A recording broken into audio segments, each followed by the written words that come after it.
नमस्कार दोस्तों, मैं अमित एक बार फिर से स्वागत करता हूं आपके अपने परिवार जे एग्जाम में। और मैं लेकर आया हूं आपके लिए रीजनिंग के बहुत ही मोस्ट इंपोर्टेंट क्वेश्चन जो कि एग्जाम में पूछे जाते हैं।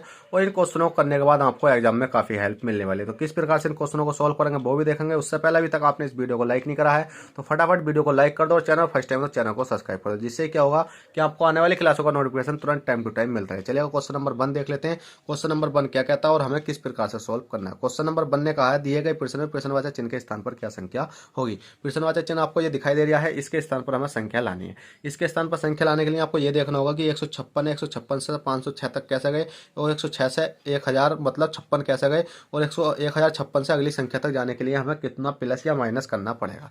तो देखिए दोस्तों, इस प्रकार के क्वेश्चन आते हैं जब आप, तो क्या होता है ये एग्जाम में आप घबरा जाते हैं। तो आपको कभी भी घबराना नहीं है, कोशिश करके देखो। कोशिश करोगे तो आपका एग्जाम मतलब जब तो आप क्वेश्चन कर पाओगे। और पर इतना है कि कोशिश ऐसा मत कर लगो कि अगर एक क्वेश्चन को 5 मिनट का समय दे रहे हो और उसके साथ साथ आपके कई सारे क्वेश्चन रह जाते हैं, तो आप उस क्वेश्चन को जब ही समय दो जब आपको पता है कि ये क्वेश्चन मैं कर सकता हूँ। ठीक है, अब आपको ये नहीं पता कि ये क्वेश्चन होगा किस प्रकार से, तो आप इस क्वेश्चन को स्किप करो और अगले क्वेश्चन पर चले जाओ। इन क्वेश्चनों को करने का कारण होता है कि सबसे एंड में करना। जब एक बार अपने 100 में से आप अगर 50 या 60 नंबर कर लेते हो, 60 नंबर करने के बाद आपको लगता है ये क्वेश्चन कर लूंगा मैं, तो उस क्वेश्चन पर तुरंत चले जाओ, लिखते चले जाओ कि हाँ 76वां नंबर, 78वां नंबर। तो आप इस प्रकार से इन क्वेश्चनों को आसानी से कर सकते हो। ठीक है, तो आप क्वेश्चन ने 156 से 506 तक जाने के लिए आपको क्या करना होगा। भाई हमने देखा 350 का हमें गैप मिला। कितने का गैप मिला? 350 का। और 506 से 1056 तक जाने के लिए हमें कितने का गैप मिला? 550 का गैप मिला। अब अगली संख्या तक जाने के लिए हमें कितना गैप मिलेगा? तो पहले हम ये देखो इसमें कितना गैप मिला है यहाँ से यहाँ तक 350, क्योंकि अब हमें पता नहीं चले 350 550 तो अगली संख्या क्या आएगी। तो इसका मतलब हमने देखा 350 से 550 तक जाने के लिए हमें जो गैप मिला है वो 200 का मिला है। अब 200 का मिला, हम 200 क्या कर सकते हैं, जैसे कि 350 और 200 को जोड़कर 550 बन गया, तो इसी प्रकार से 200 जोड़ सकते हैं हम, मतलब प्लस कर सकते हैं। जैसे प्लस करने के बाद 500 बना और 550 में प्लस के 200 करके देखा हमने तो कितना बना हमारा 750 बना। अब 750 में हम जोड़ कर देख लेते हैं। अगर जोड़ने के बाद ये वाली संख्या इनमें से ऑप्शन के अकॉर्डिंग कोई संख्या आ जाती है तो हमारा आंसर सही हो जाएगा। हमने देखा 600 मतलब 6 और 0 कितने होते हैं आपके? 6 ही होते हैं। कितना हो गया? 6 हो गए। अब 5 5 10 का कितना हो गया आपका? 0 हो गया। कितना बचा? 1 बचा।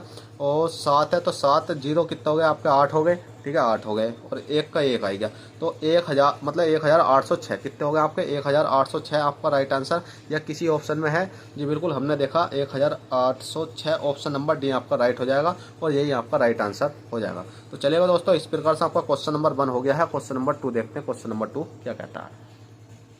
क्वेश्चन 2 कहता है दिए गए प्रश्न में विषम संख्या है। विषम संख्या है, विषम संख्या का मतलब है ये सीरीज चल रही है 17 23 31 41 53 69। तो ये सीरीज एक सीक्वेंस में चल रही है। सीक्वेंस में जाते हो इसमें एक संख्या ऐसी होगी, या तो वो कम कर दी होगी या ज़्यादा कर दी होगी, या मतलब कुछ ना कुछ इसमें अटपटा कर दिया होगा। ठीक है, अब देख लेते हैं वो कौन सी संख्या है, या इसमें क्वेश्चन में हाँ देख लेते हैं मतलब फिलहाल में कि कौन सी संख्या बैठेगी। पर मेरे अकॉर्डिंग तो इसमें क्वेश्चन ही सही है हमारा। दिए गए प्रश्न में विषम संख्या है। चलो विषम संख्या जब हमने क्वेश्चन लिखा है, या तो इसमें प्रश्नवाचक चिन्ह तो दिखाई नहीं दे रही, अब तो विषम संख्या तो मतलब विषम संख्या ही निकालनी है। विषम संख्या निकालने के लिए मैंने बताया था 17 से 23 तक जाओ, 23 से 31 तक जाओ, 31 से 41 तक जाओ, 41 से 53 तक जाओ और 53 से 69 तक जाओ। अब 69 तक जाने के लिए आपने देखा प्लस के कितना करा आपने? 17 से 23 तक जाने के लिए 6 करना पड़ा भाई, 17 6 23 होते हैं। और यहाँ तक कितना करना पड़ा? प्लस के 8 करना पड़ा। तो 31 से 41 तक जाने के लिए प्लस के 10 करना पड़ा। 41 से 53 तक जाने के लिए प्लस के 12 करना पड़ा। और 53 से 69 तक जाने के लिए प्लस के 14 करना पड़ा। अब आपने देखा कि 14 करना पड़ा कितने तक जाने के लिए। अब भाई मैंने सीरीज तो लगा ली कि हाँ भाई कितना करना पड़ा? 69 करना पड़ा।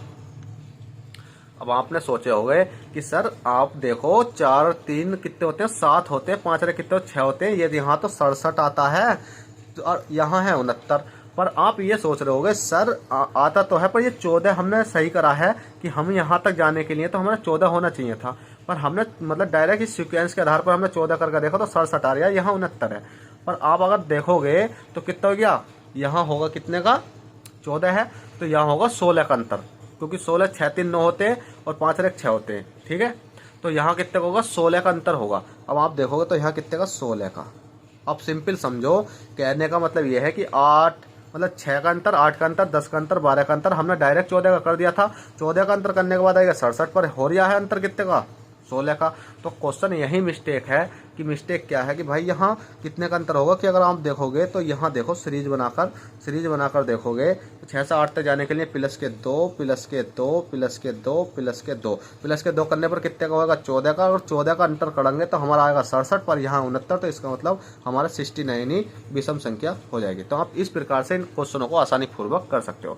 तो चलिए दोस्तों, आशा करता हूँ ये क्लास आपको पसंद आई हो तो प्लीज़ वीडियो को लाइक कर देना और चैनल फर्स्ट टाइम चैनल को सब्सक्राइब कर देना, जिससे क्या होगा कि आपको आने वाली क्लासों का नोटिफिकेशन तुरंत टाइम टू टाइम मिलता है। चलिए दोस्तों, चलते हैं, फिर मिलते हैं आपसे किसी नेक्स्ट क्लास में। जब तक के लिए bye, take care, all the best, जय हिंद, जय भारत।